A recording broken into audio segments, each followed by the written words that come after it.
Kajian Tahdzibul Akhlak tentang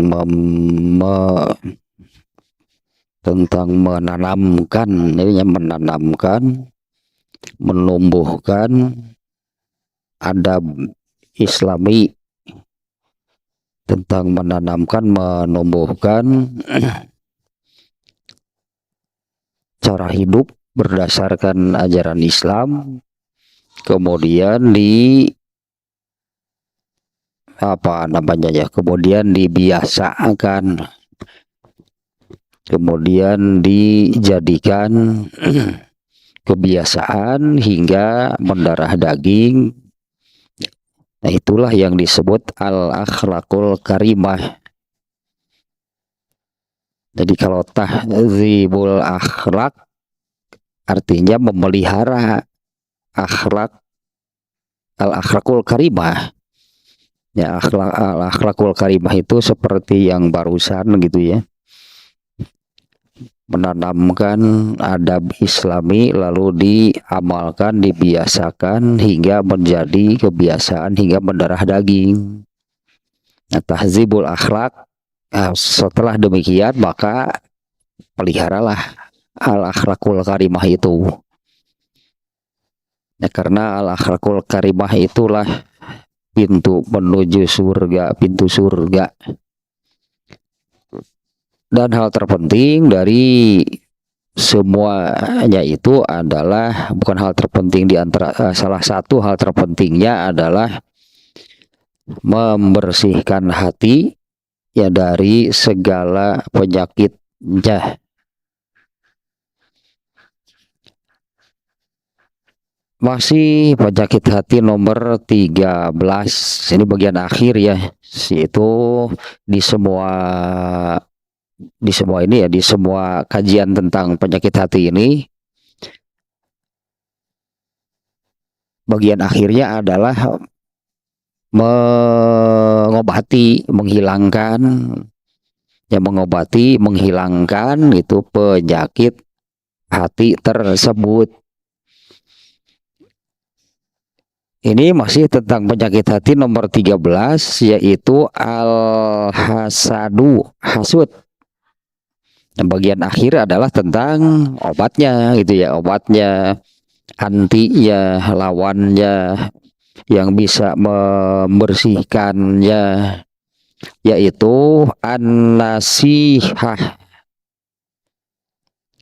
Ya, an-nasihah. An-nasihah itu benar, bersih, benar, baik, dan bersih.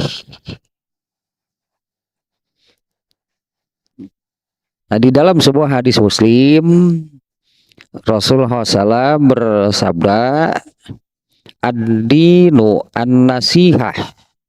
Ya, agama itu an-nasihah. Qulna liman? Qala lillahi wali kitabihi wali rasulihi wali aimatil muslimina wa amatihim. Nah, Rasulullah SAW bersabda, ad-dinu, agama, tentu agama Islam ya, agama Islam ini, ad-dinu, agama itu an-nasihah. Nah, an-nasihah itu yang tadi maknanya ad-dinu ya, agama Islam itu an-nasihah, benar, baik, bersih. Bagi siapa, terhadap siapa, kepada siapa agama Islam ini benar, baik, dan bersih? Kepada siapa? Para sahabat bertanya demikian ya, kepada siapa? Rasulullah SAW menjawab, kepada Allah, kepada kitabnya, kepada rasulnya, kepada pemimpin kaum muslimin, dan kepada kaum muslimin seluruhnya. Nah, jadi ibarat mungkin suka mendengar kata kalau untuk toharoh, dalam pembahasan sekitar toharoh itu ada sebutan suci dan menyucikan. Ya, air wudhu, air itu airnya harus air yang suci dan menyucikan. Artinya airnya harus air yang bersih dan membersihkan. Ada juga yang ini seperti ini ya, air wudhu itu air yang suci dan menyucikan. Nah, seperti kata yang ini yang apabila di antara ciri kiamat adalah dicabutnya ilmu. Di antara ciri kiamat itu adalah dicabutnya ilmu, diambil kembali ya, karena ilmu itu kan Allah yang menurunkan, maka Allah yang akan mengangkatnya kembali, Allah yang akan mengambilnya kembali. Dan cara Allah mengambil kembali, ya, cara Allah mengambil kembali ilmu yang diturunkannya itu adalah dengan cara mewafatkan para ahli ilmu, para pemangku, para ya ahli ilmu, sebutannya ya ahli ilmu, orang-orang pemilik ilmu, ulama, sehingga yang tertinggal satu persatu ahli ilmunya, ulamanya diwafatkan oleh Allah. Maka sampailah pada situasi di mana ahli ilmu sudah tidak ada, ilmunya berarti sudah diambil oleh Allah. Yang tertinggal, yang ada hanyalah orang-orang bodoh. Ya karena ulamanya, ahli ilmunya diwafatkan oleh Allah, ya yang ada berarti orang-orang yang bodoh. Maka ketika diminta fatwa selalu menjawab, ketika ditanya selalu menjawab. Padahal dia itu, nah ini nih sebutannya dolun wa modilun, dia itu sesat dan menyesatkan. Sesat dan menyesatkan. Nah, kalau agama Islam, an-nasihah itu adalah agama Islam itu benar dan akan menjadi benar siapapun yang beragama Islam. Agama Islam itu baik dan akan menjadi baiklah siapapun yang beragama Islam. Agama Islam itu bersih dan membersihkan. Akan menjadi bersih, itunya orang yang beragama Islam itu akan menjadi bersih. Nah, tentang hadis ini nih ya, tentang hadis ini ya, karena inilah obatnya, inilah penangkalnya, inilah antinya, inilah yang bisa membersihkan penyakit hati hasud, yaitu an-nasihah. An-nasihah itu adalah benar, baik, dan bersih. Nah, di mana hal tersebut yang an-nasihah, yang benar, yang baik, yang bersih itu adalah sabda Rasulullah SAW di dalam hadis Muslim tadi, ad-dinu, agama Islam yang demikian. Nah, karena orang-orang kafir seperti ya orang-orang kafir yang ahlul kitab kah? Kita merujuk ke zaman Rasulullah SAW saja nih ya. Orang-orang kafir apakah ahlul kitab, Yahudi, Nasrani atau al-musyrikin, demikianlah kalau menurut Al-Qur'an. Ahli kitab yang lainnya. Mereka sangat membenci, ya mereka sangat membenci Islam. Mereka sangat membenci Islam yang diajarkan, yang dibawa, yang disebarkan itu oleh Rasulullah SAW. Nah, dari kebencian itulah kemudian muncul hasud. Nih kalau masih ingat nih, sebelum tentang hal ini, tentang an-nasihah, asbabul hasad, penyebab hasud. Ya, penyebab hasud itu ada 7. Nah, yang pertama adalah rasa permusuhan. Nah, kenapa ada permusuhan itu? Karena dilandasi oleh rasa kebencian, muncul permusuhan hingga sampai kepada hasud. Nah, orang kafir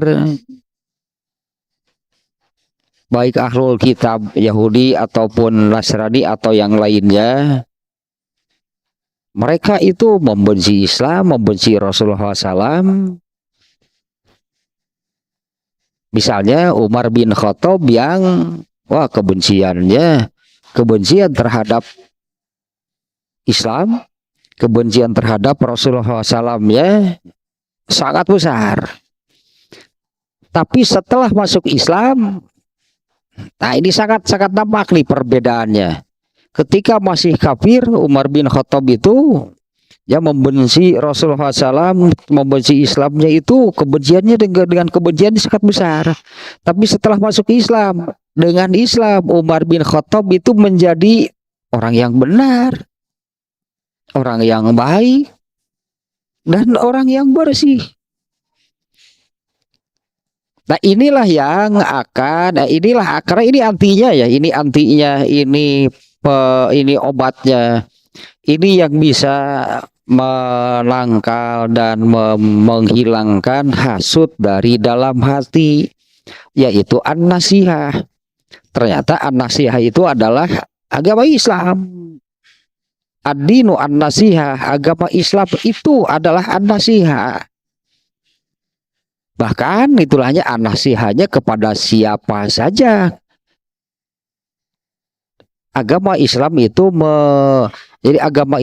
membentuk, mengajarkan dan membentuk pemeluknya tentunya menjadi orang yang an-nasihah, menjadi orang yang benar, baik dan bersih. Kepada siapa? Kepada Allah. Benar, baik dan bersih. Kemudian wali kitabihi, kepada Al-Quran juga bersikap seperti itu, menjadi orang yang benar, baik dan bersih terhadap Al-Quran, terhadap Rasulnya, terhadap seluruh pemimpin kaum mukminin dan seluruh kaum mukminin. Makna hadis ini nih ya di kitab Tahdzibul Akhlak ini lumayan panjang penjelasannya tentang hadis tersebut ya. Karena kalau ringkasnya bahwa apa sih yang bisa menghalangi, menangkal atau membersihkan apabila hasud itu sudah ada di dalam hati. Ya, apa yang bisa menangkal gitunya, menghalangi kalau sudah kena oleh penyakit hati itu, yang bisa membersihkannya itu disebutnya an-nasihah. Dan ternyata an-nasihah itu adalah agama Islam. Nah, kembali ke ini nih ya. Makna hadis ini an-nasihah. Ad-dinu an-nasihah. Agama itu an-nasihah. An-nasihah terhadap Allah. Ini uraiannya bagaimana yang disebut benar, baik dan bersih kepada Allah. Ya karena di dalam hadisnya Rasulullah ditanya demikian ya, an-nasihah kepada siapa? Kepada Allah. Nah, rinciannya kemarin ada 10 ya. An-nasihah kepada Allah itu mulai dari beriman kepada Allah tentunya ya. 1, beriman. 2, tidak menyekutukannya. 3, tidak menyimpang. Tidak menyimpang dan berlebihan terkait dengan sifat-sifat Allah. Kemudian yang keempatnya menyifati Allah, mengakui sifat-sifat kemahasempurnaan, sifat-sifat Allah. Yang kelima, mengakui bahwa sifat-sifat Allah itu maha sempurna sehingga tidak memiliki atau bersih gitu ya, suci, bersih dari segala kekurangan, kelemahan. Yang keenam adalah menegakkan, melaksanakan lah, kalau punya menegakkan bisa ya, menaatinya, intinya ya, melaksanakan ketaatan kepada Allah, yaitu dengan mengamalkan perintahnya dan menjauhi larangannya. Kemudian menyukai, mencintai ataupun membenci siapapun karena Allah. Ya, itu termasuk an-nasihah, termasuk benar, berbaik dan bersih kepada Allah itu adalah apabila mencintai ataupun membenci siapapun karena Allah. Kemudian menolong orang yang taat kepada Allah dan memusuhi orang yang melanggar, orang yang durhaka. Wal i'tirafu bi nikmatihi wa syukrihi 'alaiha. Mengakui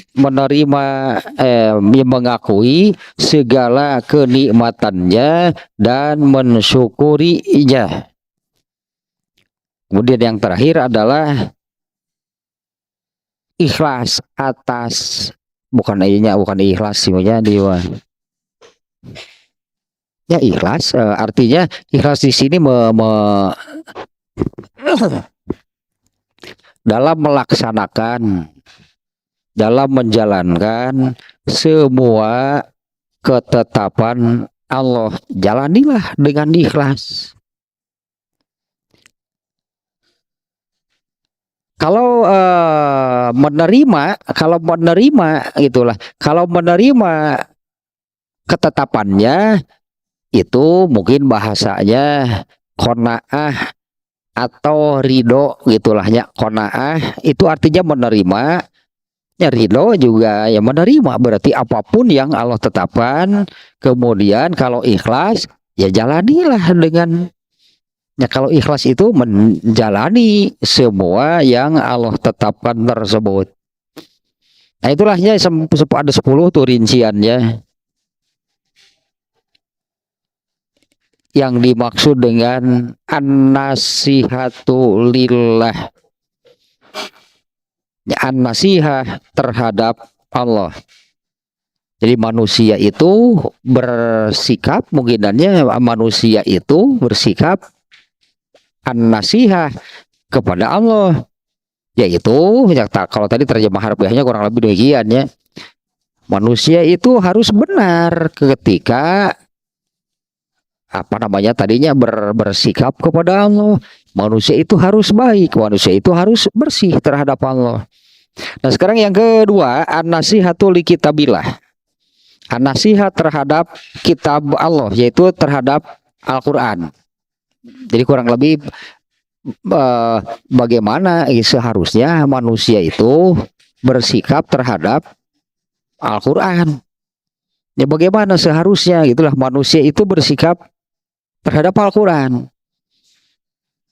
Yang intinya tetap tadinya harus an-nasihah terhadap Al-Quran, harus bersikap benar, harus bersikap berlaku baik terhadap Al-Quran, dan harus bersih terhadap Al-Quran.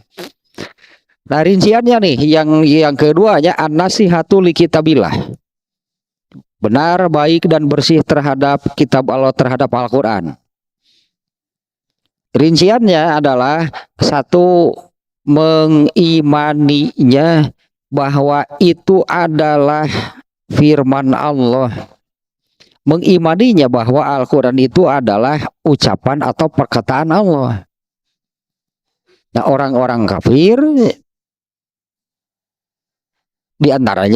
bukan diantaranya, kalau dulu di zaman Rasulullah SAW ya, orang-orang kafir terutama orang-orang kafir penyembah berhala atau orang jahiliyah, mereka itu menyebut bahwa Al-Quran itu buatan Rasulullah. Nah kalau an-nasihah, kalau ini yang benar artinya ya, yang benar bagaimana disebutnya sikap yang benar terhadap Al-Quran itu adalah, yang pertama adalah mengimani atau beriman bahwa Al-Quran itu ucapan Allah, kalam ilahi, bahasa Arabnya kalam, ucapan ilahi itu ya Tuhanku, assalam, atau ya ucapan Allah intinya lah. Yang satunya beriman bahwa Al-Quran itu ucapan Allah, bukan seperti yang dikatakan, yang dituduhkan oleh orang-orang kafir bahwa Al-Quran itu adalah buatan manusia. Kebetulan yang kemarin ini kajian tafsir surat Sajdah, pasti di awal yaitu ayat yang ketiga, auzubillahi minasyaitonirrajim. Ayat kedua ya dari surat Sajdah, tanzilul kitabi la roiba fihi mir rabbil alamin. Ya, tanzilul kitabi la roiba fihi mir rabbil alamin. Turunnya Al-Quran itu dari Rabbil Alamin. La roiba fihi, Al-Qurannya sendiri tidak ada keraguan. La roiba fihi dari mir Rabbil Alamin, dari Tuhan semesta alam. Nah, am yakulu naftaroh, akan tetapi mereka orang-orang kafir mengatakan iftarohu. Nah ini ya, Al-Quran itu adalah kebohongan. Al-Quran itu diada-adakan oleh Rasulullah Shallallahu Alaihi Wasallam.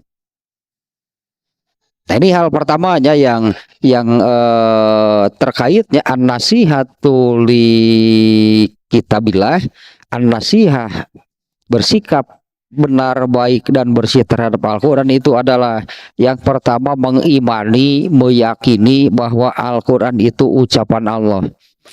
Nah sehingga apapun yang ada di dalam Al-Quran, artinya ya kita meyakini bahwa itu Allah yang bicara, itu Allah yang mengucapkan.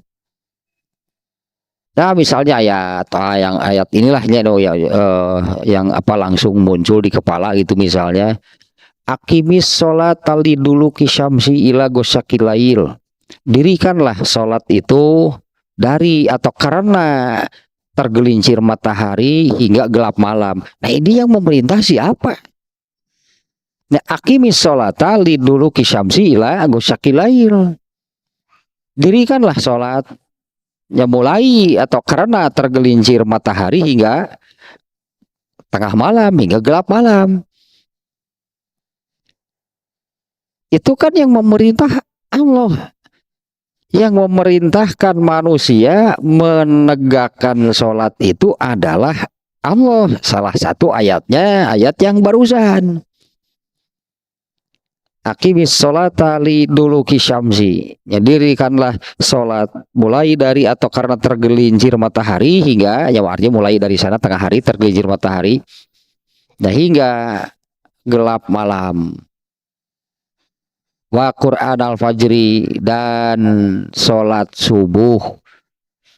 Nah satu, kembali ke sini nih ya, satu, an-nasihat terhadap Al-Quran itu adalah satu, beriman, meyakini bahwa Al-Quran itu ucapan Allah.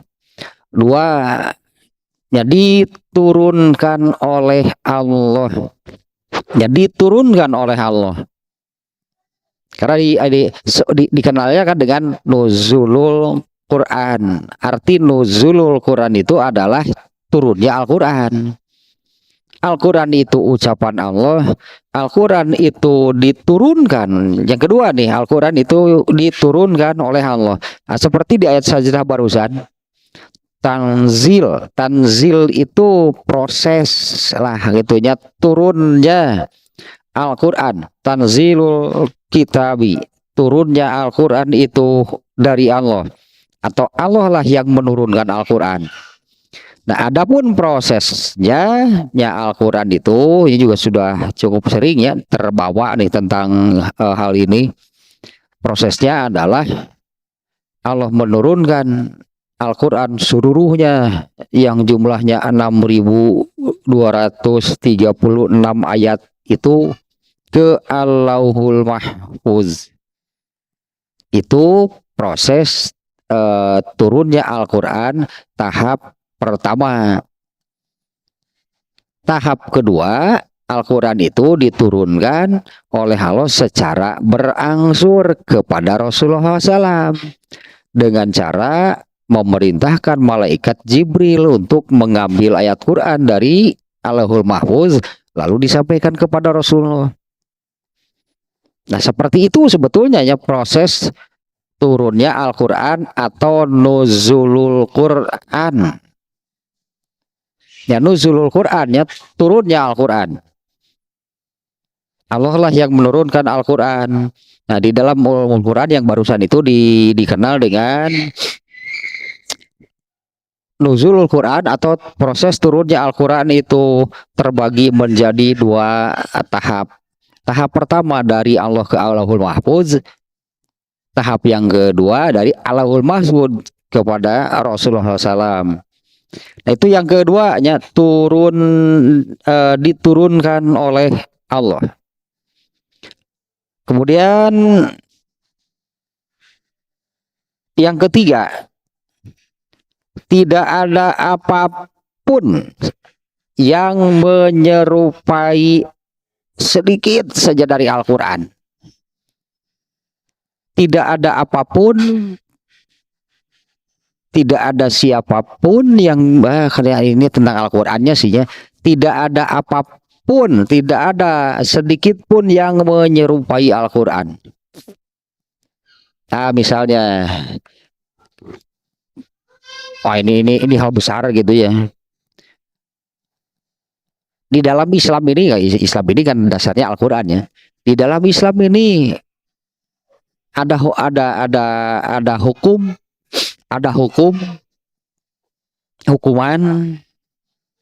Islam itu bicara hukum yang Allah tetapkan itu ada kisos, ada had dan takzir.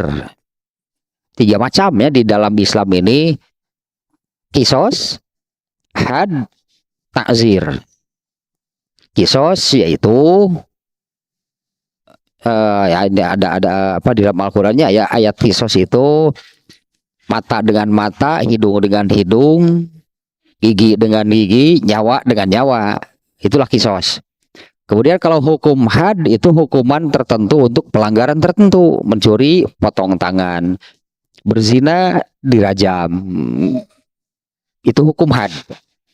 Kalau takzir itu hukuman yang Allah sendiri tidak menentukan bentuknya. Allah serahkan kepada hakim-hakim kodi pengadilan Islam. Ya, kodi atau hakim-hakim pengadilan Islam. Nah, misal ini yang barusan ya. Yang mencuri potong tangan hukumannya, yang berzina dirajam. Kemudian ada hukum kisos tadinya, yang memukul dipukul lagi. Yang membunuh ya di kisos itu harus dibunuh berarti. Bandingkan dengan hukum yang dibuat oleh manusia. Bandingkan dengan hukum yang dibuat oleh manusia. Korupsi 2 tahun penjara. Apa sih pertimbangannya? Apa benar ini setimpal gitu ya? Apa benar hukuman ini setimpal? Apa benar gak ada kelemahan, gak ada kekurangan? Biasanya di kita kan, oh berarti ini melanggar pasal sekian jungto, alah pasal dengan ancaman hukuman sekian tahun penjara, subsidiar sekian. Apa tepat gitu ya ketika misalnya kejahatan kriminal pelanggaran berupa apa lalu hukumannya adalah pasal sekian berarti hukumannya begini. Itu manusia kok berani gitu ya menetapkan hukuman demikian.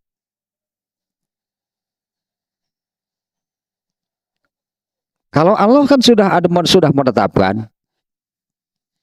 Kisos itu al-ainu bil aini, al-anfu bil anfi. Artinya kalau misalnya memukul orang ternyata yang kena matanya, sampai matanya itu ya apa namanya cedera, kehilangan penglihatannya. Berarti hukuman kisosnya adalah mata orang yang memukul itu harus diperlakukan sama. Kalau memukul hidung, istilahnya sampai hidungnya patah, berarti hukuman kisosnya adalah ya dipukullah hidungnya sampai patah, seperti dia melakukannya terhadap yang lain. Nah, kalau manusia semua itu bentuk hukumannya itu pasal sekian, berarti hukumannya adalah kurungan sekian tahun, semuanya kurungan itu nanti. Semuanya gitunya, ini hukum yang ada di kita. Jadi ya nggak apa namanya ya, yang lebar saja dia, hanya sebatas menyayangkan, seperti ini yang dimaksud. Kalau orang Islam yang mempelajari, mendalami hukum-hukum positif, dipelajari hukum, kan ada kuliahnya, ada di universitas, ada jurusannya, fakultas hukum. Ya hukum-hukum apa sih yang dipelajari di fakultas tersebut? Kan hukum positif buatan manusia, sementara Al-Quran dibiarkan, padahal ini orang Islam lebar. Kenapa mendalami hukum-hukum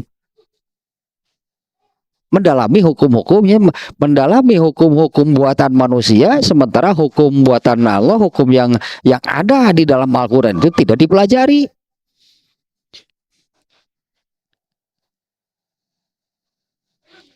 Contoh misalnya begini, kalau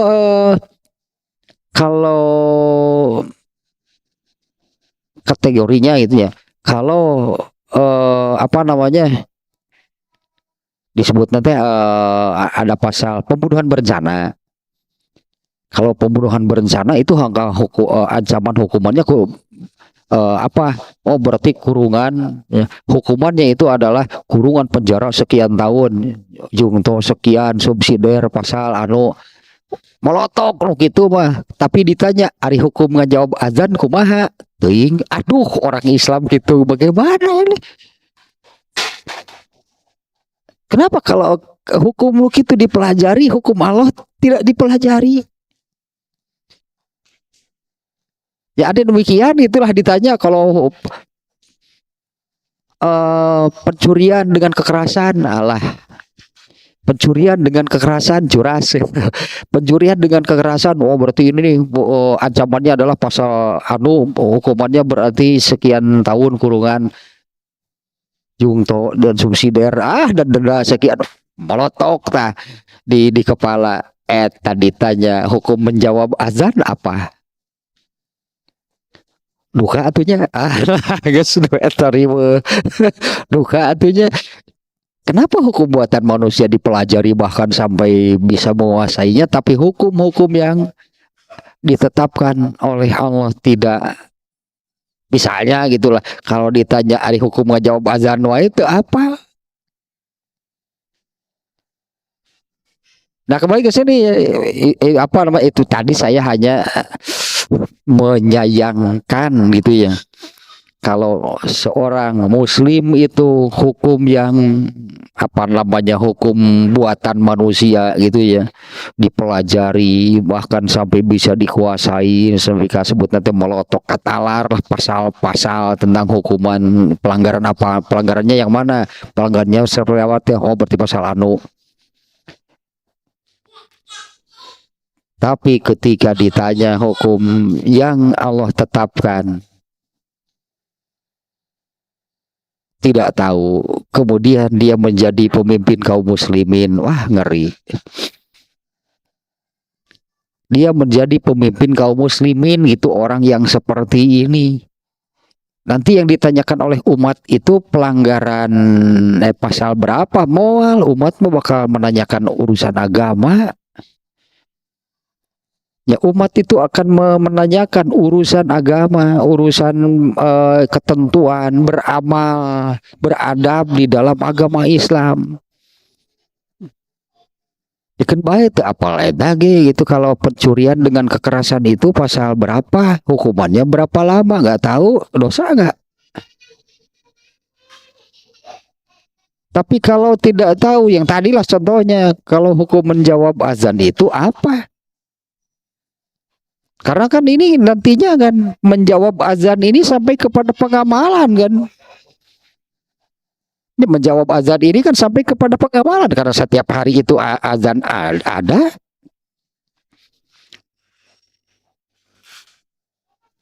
ada muazin mengumandangkan azan, dan yang mendengar azan itu disebutnya kan menjawab azan. Menjawab azan itu mengucapkan kalimat-kalimat yang dikumandangkan oleh seorang muazin, kecuali lafaz hayya ala sholah dan hayya ala falah. Itu kan pasti ada ketentuannya, ada aturan, ada hukumnya. Ya, seorang pemimpin kaum muslimin, hukum menjawab azan itu apa? Luka atunya kan harus kendala kepun bojo. Ayo aku mau begitu.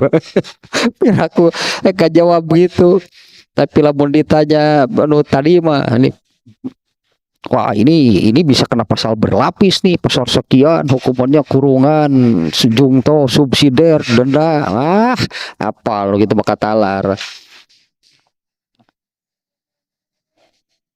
Tapi kalau ditanya hukum yang ada di dalam Al-Quran tidak tahu, ini ngeri kan sebetulnya kalau ternyata kemudian orang ini menjadi pemimpin kaum muslimin. Nah, tidak ada nih ya, tidak ada yang menyerupai, sedikit saja menyerupai Al-Quran itu tidak ada. Nah, misalnya yang barusan, kalau Allah menetapkan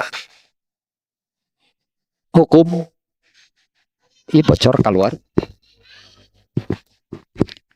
Ya kalau Allah menetapkan hukum, ya menetapkan aturan, kisoskah, hukum hadkah, itunya yang barusan itu tanpa kelemahan. Ya, tidak ada kekurangan, apalagi kesalahan, benar, tepat, itulah apa yang ditetapkan oleh Allah untuk hukuman bagi ya semua pelanggaran lahnya yang Allah tetapkan tadi, baik dengan hukum kisos, hukum had ataupun takzir.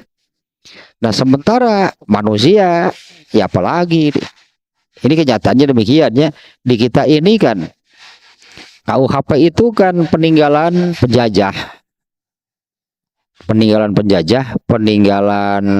Belanda yang dari aslinya bahasa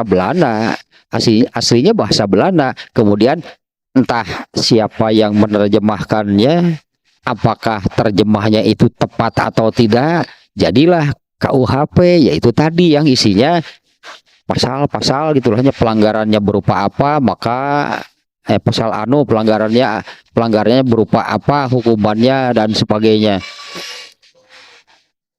Itu semuanya buatan manusia yang manusianya sendiri kan.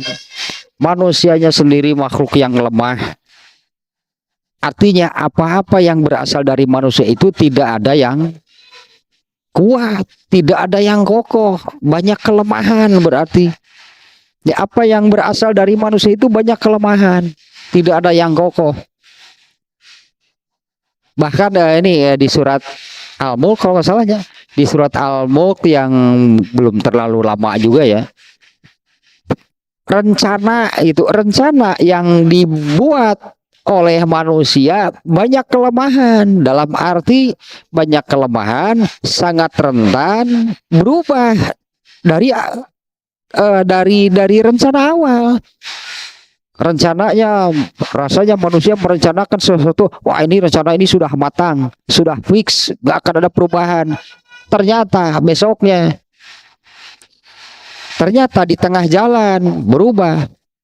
Nah, kalau Al-Quran ini kan Allah turunkan 14 abad yang lalu, 15 abad yang lalu, dan Allah nyatakan sempurna.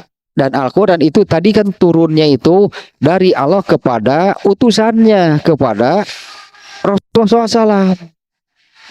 Rasulullah SAW sudah tidak ada, Al-Qurannya sudah sempurna, dan sampai hari kiamat tidak akan ada perubahan. Nah, inilah yang benar-benar jadi, artinya ya. Kalau tadi pasal hukuman buatan manusia besok lusa bisa berubah.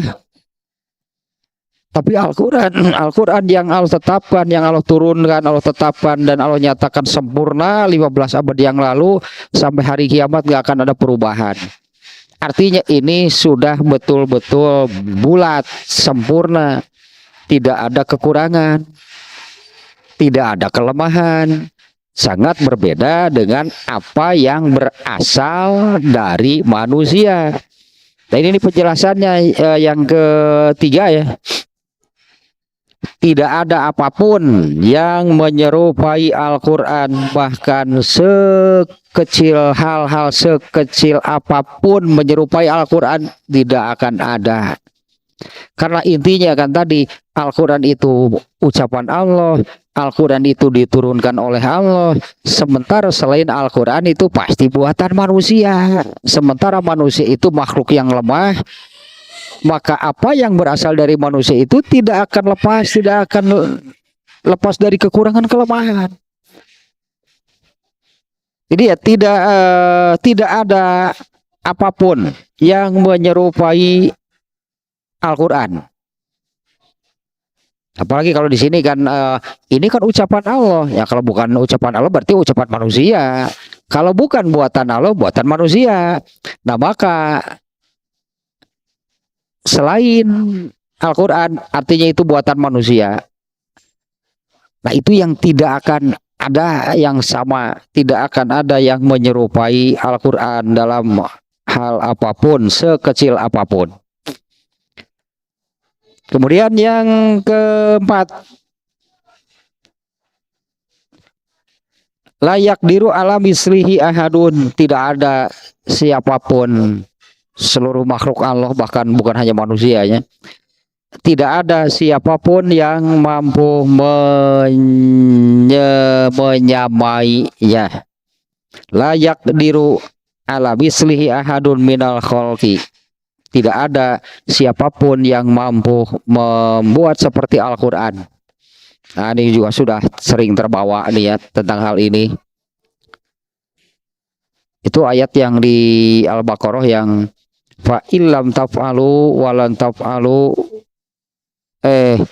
wa in kuntum fi raibim mimman nazzalna ala abdina fa'tu bi surati bimisli. Ya, jika kamu ragu terhadap apa yang kami turunkan kepada hamba kami, yaitu Al-Quran, fa'tu bi surati bimisli, ya silahkan buat satu saja gitu ya, satu saja. Satu surat, buatlah satu surat seperti surat yang ada di dalam Al-Quran. Kalau boleh dikatakan, silahkan pilih yang paling pendek, yang paling gampang. Silahkan surat yang mana. Nah, buatlah yang seperti itu. Jangan seperti Al-Baqarah yang panjang. Wah, jangankan surat Al-Baqarah. Silahkan pilih surat mana yang paling pendek di dalam Al-Quran. Buatlah yang seperti itu. Surat terpendek di dalam Al-Quran itu kan Al-Kautsar. 3 ayat.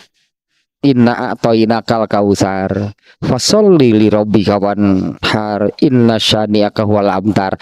Coba manusia membuat satu surat yang ini yang paling pendek ini dalam Al-Quran, yang seperti ini saja. Makna Al-Kautsar apa? Fasholli li rabbika wanhar. Kemudian perintah di situ, mengapa Allah memerintahkan sholat? Mengapa Allah memerintahkan untuk berkurban? Intinya demikian, wanhar itu menyembelih. Lalu inna syani'aka huwal abtar, sesungguhnya yang mencaci kamu itulah orang-orang yang terputus. Nah itu yang mananya demikian. Coba kaitan ayat pertama dengan ayat yang kedua dengan ayat yang ketiga. Yang pertama kan pernyataan dari Allah bahwa Allah sudah memberi kepada Rasulullah SAW itu dengan pemberian yang tak terhingga. Kemudian ayat yang kedua isinya adalah perintah tentang ya tegakkanlah sholat dan lakukanlah ibadah wanhar itu penyembelihannya, kurban dan sebagainya. Kemudian yang terakhir, inna syani'aka wal abtar, sesungguhnya yang mencaci kamu itulah orang-orang yang terputus. Ada nggak yang bisa, ada yang nggak yang mampu membuat satu surat gitulahnya? Ya satu surat yang isinya demikian, tiga baris. Kalau diibaratkan bukan surat sih sebutannya.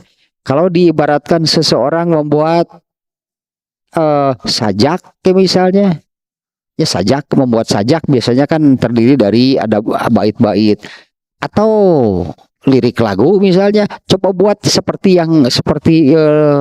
apa namanya, surat di Al-Qur'an. Ada ternyata yang di zaman Rasulullah itu seseorang yang mengaku nabi palsu, Musailamah Al-Kadzab. Ternyata dia mengaku menerima Al-Quran juga dari Allah. Ada surat Al-Fil. Oh, di Quran saya juga ada surat Al-Fil. Ternyata waktu dibacakan teh Al-Fil teh narangkeun gajah eta mah. Al-Fil, Malfil, gajah. Apakah gajah itu? Gajah itu ini surat Al-Fil yang versi Musailamahnya, versi Nabi palsu nih. Isinya tentang gajah. Ya gajah. Apakah kamu tahu apa itu gajah? Gajah itu adalah binatang yang badannya besar, telinganya lebar, belalainya panjang, geus segitu. Ina naonan itu ya. Mun aya ayat Quran, kalau Quran isinya seperti itu teu kudu diterangkeun ku Quran atuh ari kitu mah. Gak usah Allah yang menerangkan. Kalau gajah itu badannya besar, telinganya lebar, belalainya panjang, apa harus Allah yang menerangkan demikian? Kalau gajah ya badan itu kalau gajah itu binatang yang seperti itu ya, anak-anak juga tahu. Biar aja anak-anak apa namanya, katakanlah anak-anak lihat itu gajah. Ya gajah itu pasti si anak akan berkesimpulan, wah badannya sangat besar, telinga yang lebar, belalainya panjang. Abu Musailamah mengaku seorang nabi, mengatakan saya juga punya kitab. Di dalam kitab saya juga ada surat Al-Fil, ada suratnya ya Al-Fil, surat yang judulnya Al-Fil, gajah. Ternyata surat Al-Fil yang asli ini di dalam Al-Quran tidak menerangkan gajah. Surat Al-Fil itu menerangkan peristiwa besar yang menjadi mukjizat bagi Rasulullah SAW, padahal Rasulullahnya belum lahir. Karena surat Al-Fil ini kan menerangkan kejadian bagaimana Allah menghancurkan pasukan gajah, pasukan Abrohah yang mau menghancurkan Ka'bah, di mana Ka'bah ini kan sejarahnya panjang. Suratnya pendek, Al-Fil, bukan soal gajah. Ini terkait dengan urusan Ka'bah, di mana Ka'bah ini kan sejarahnya panjang. Kalau di dalam Al-Quran itu yang inna awala baitin wudi linnasi lalazi bibakkatal mukarramah. Sesungguhnya masjid pertama, inna awalal masjid nonton teh aya teh ari keur butuh sok hese wae. Inna awala baitin, sesungguhnya rumah itu rumah Allahnya, masjid. Inna awala baitin, sesungguhnya rumah Allah pertama yang didirikan bagi manusia itu adalah yang berada di Mekah Al-Mukarramah, yaitu Masjidil Haram. Apa namanya, Ka'bahnya didirikan, dibangun oleh Nabi Ibrahim. Itulah ternyata agak terlalu panjang juga lah penjelasan tentang ini. Inilah surat Al-Fil di dalam Al-Quran, bukan menerangkan gajah, tapi menerangkan peristiwa besar yang di sana terjadi mukjizat, yaitu munculnya burung-burung yang dalam jumlah yang amat sangat besar menghujani pasukan yang akan menghancurkan Ka'bah. Dalin rek nerangkeun gajah surat Al-Fil mah. Banyak ya surat Quran. Kalau ada surat Quran seperti itulah gajah. Gajah itu adalah binatang, badannya besar, telinganya lebar, kemudian belalainya panjang. Terus nak kenaon berarti teh gadingnya 2. Mun Quran kitu pikawe sabaleunnya. Kalau Quran hanya kitu wunggul ya teh. Ayat Quran teh kitu wunggul. Kalau gitu kan tidak usah Al-Quran. Nah, kembali lagi ke sini nih ya. Tidak ada siapapun seluruh makhluknya, bahkan tadi di ayat yang tadinya, jika kamu ragu terhadap apa yang kami turunkan kepada hamba kami, maka buatlah satu surat saja. Kalau saya katakan demikian, silahkan pilih yang paling pendek yang mana. Buat yang seperti itu. Silahkan pilih yang paling pendek. Yang paling pendek kan Al-Kausar. Silahkan buat satu surat yang seperti itu. Seperti surat Al-Kausar. Baik secara apa namanya ya, bahasa secara etimologis lah, karena ini juga diakui ya. Bahasa Al-Quran itu kan bukan bahasa Arab biasa, karena ini bukan buatan manusia. Kemudian secara makna dan sebagainya, sampai hari ini kan tidak ada yang sanggup. Bahkan Allah sudah menantang 15 abad yang lalu. Fa'ilan taf'alu, jika kamu tidak bisa membuat Al-Quran seperti itu, walan taf'alu, dengan kan bisa. Faktu bi suratin misli yad'u syuhada'akum, panggil, kumpulkan semuanya. Yad'u wad'u syuhada'akum. Ya, wad'u syuhada'akum, panggillah, kumpulkan siapapun yang bisa kamu ajak. Ya, wad'u syuhada'akum min dunillahi. Fa'in lam taf'alu wa tawadu syuhada aku min dunillahi in kuntum shodiqin, jika kamu benar. La yaqdiru ala mislihi ahadun minal khalqi, tidak ada siapapun, bahkan bukan hanya 1, 2, seluruh makhluk Allah berkumpul, bekerja sama gitu. Seluruh makhluk Allah nih berkumpul, bekerja sama membuat satu saja surat seperti yang ada seperti salah satu surat Al-Quran, itu tidak akan bisa.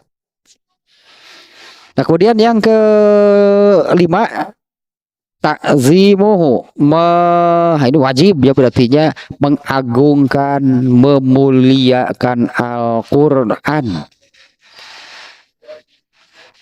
Mengagungkan dan memuliakan Al-Quran itu wajib. Ya itulah pokoknya ya, mengagungkan, memuliakan itu artinya kan tidak ada kesan merendahkan, melecehkan, apalagi menghinakan. Saya lihat beberapa tayangan Ya video-video yang ya memang mereka sengaja membuat. Ada orang yang ya sengajanya mereka membuat videonya lalu disebar. Ada yang meludahi Al-Quran, ada yang merobek Al-Quran, ada yang menginjak-injak Al-Quran. Ya itulah jelasnya, itu jelasnya, ini sangat jelas kalau seperti ini. Ini mereka ini orang-orang yang jauh dia dari memuliakan dan mengagungkan Al-Quran. Tadinya mengagungkan Al-Quran sebagai kitab yang diturunkan oleh Allah. Mereka jauhnya dari sikap seperti itu. Dan ternyata semuanya orang-orang yang demikian itu berakhir tragis dan mengenaskan. Jangankan oleh Allah, ada yang mau menginjak-injak Al-Quran lah sengaja gitu ya, disut lalu menginjak-injak Al-Quran, disebar videonya, kan ditangkap akhirnya oleh aparat. Apalagi oleh Allah, oleh aparat saja, oleh sesama manusia saja ditangkap. Ya oleh Allah apalagi. Itu jelas yang seperti itu ya, merendahkan, melecehkan, menghinakan Al-Quran. Nah yang semestinya adalah seperti ini ya, memuliakan dan mengagungkan Al-Quran. Mushafnya gitu, mushafnya itu kitabnya, kalau dulu di zaman Rasulullah kan tidak ada mushafnya. Dulu para sahabat memuliakan, mengagungkan Al-Quran itu bagaimana? Menyikapi Al-Quran itu sesuai dengan ketentuannya. Di antaranya nih, kebetulan nih hadisnya nih. Meskipun ini ya, tadi ini sekarang nomor 5 ini kan tentang memuliakan, mengagungkan Al-Quran. Yang nomor 6 yaitu membaca. Ya tilawatuhu haqqo tilawati, membaca Al-Quran, ya membaca Al-Quran sesuai dengan semestinya. Nah ini diantara yang semestinya itu yang seperti ini nih.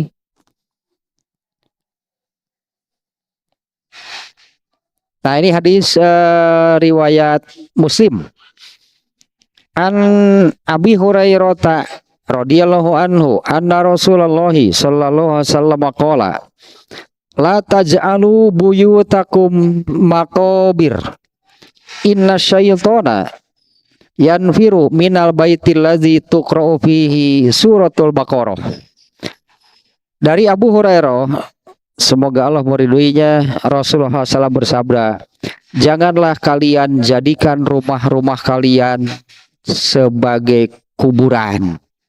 Janganlah kalian menjadikan rumah-rumah kalian sebagai kuburan. Apa nih maksudnya gitu kan? Janganlah kalian menjadikan rumah kalian itu sebagai kuburan. Lanjutannya nih, sesungguhnya setan akan menjauh dari rumah yang di dalamnya dibaca surat Al-Baqarah. Satu lagi lah redaksinya nih ya. An Ibni Umar radhiyallahu anhuma anin Nabi sallallahu alaihi wasallam qala sallu fi buyutikum wala tattakhidhuha qubura. Dari Ibnu Umar, semoga Allah meridhoi keduanya, dari Nabi SAW, beliau bersabda, sholatlah, kerjakanlah sholat sunat nih ya, dalam kurung sholat sunat, kerjakanlah sholat sunat itu di rumah-rumah kalian, dan janganlah kalian menjadikannya sebagai kuburan.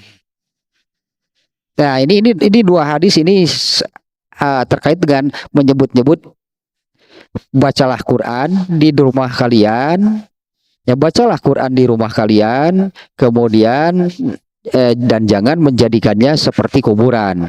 Sholatlah kalian di rumah kalian, janganlah menjadikannya seperti kuburan. Jangan menjadikan rumah kamu seperti kuburan. Artinya apa? Di kuburan nggak ada baca Quran. Baca Quran di rumah kamu. Jangan menjadikan rumah kamu seperti kuburan, artinya nggak ada baca Quran di kuburan. Seperti tidak bolehnya, seperti terlarangnya sengaja sholat di kuburan. Boleh nggak kalau orang mau, misalnya begini, sholat wajibnya berjamaah di masjid misalnya. Sholat wajibnya berjamaah di masjid. Lalu ketika mau mengerjakan sholat rawatib pada zuhur lah, jangan isya, siang-siang nih. Ketika selesai pada zuhur, sholat wajibnya misalnya berjamaah, pada zuhur setelah selesai, ba'da zuhurnya dikerjakan di kuburan, boleh nggak?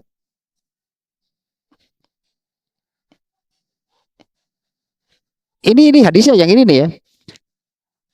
Salatlah kalian, sallu fi buyutikum, salatlah kalian di rumah kalian, wala tattakhidhuha kuburo, dan jangan menjadikan rumahmu itu seperti kuburan. Ini maknanya tidak ada sholat di kuburan, tidak boleh sholat di kuburan. Kalau mau sholat wajib di mana? Di masjid. Sholat sunat di rumah. Ini kan hadis ini kan demikian. Sholat sunat itu di rumah. Sholat wajib di masjid, sholat sunat di rumah. Boleh nggak kalau sengaja sholat di kuburan? Ini hadisnya. Kerjakanlah sholat sunat itu di rumah kamu. Jangan menjadikan rumah kamu seperti kuburan. Nah, hadis yang sebelumnya adalah baca Quran di rumah kamu. Jangan menjadikan rumah kamu seperti kuburan. Artinya di kuburan nggak ada baca Quran di kuburan. Baca Quran di rumah kamu. Jangan menjadikan rumah kamu seperti kuburan. Di mana di kuburan itu tidak ada, tidak boleh berarti. Nah, ini termasuk mengagungkan, kemudian mengagungkan, memuliakan, termasuk yang melecehkan jadinya nih. Merendahkan. Kalau ayat-ayat Al-Quran itu digunakan jampi, garis miring bahasa Arabnya ruqyah. Ayat Al-Quran dijadikan jampi. Biasanya orang membaca jampi itu kan karena ada tujuan, karena ada keperluan. Ya misalnya lah jampi harupat, gerak gede, gerak lupa, jampi harupat. Orang membacakan mantra atau jampi karena ada tujuan. Nah, kalau Al-Quran, ayat-ayat Al-Quran itu dibacakan sebagai jampi, sebagai mantra untuk tujuan tertentu, itu termasuk jauhnya, bahkan melecehkan, merendahkan, menghinakan ayat Al-Quran, malah hanya dijadikan jampi, dijadikan mantra-mantra untuk tujuan-tujuan yang rendah pasti. Ya misalnya kalau ada orang, saya sakit kepala, baca nih surat ayat itu dibacakan hanya untuk menghilangkan sakit kepala.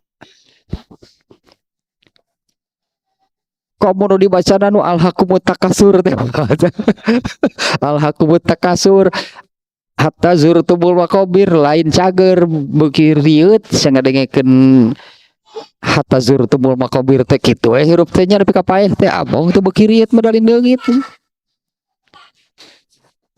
Nah, belum selesai ininya tentang an-nasihah terhadap Al-Quran. Harus benar artinya kan, harus bersikap benar, baik dan bersih terhadap Al-Quran.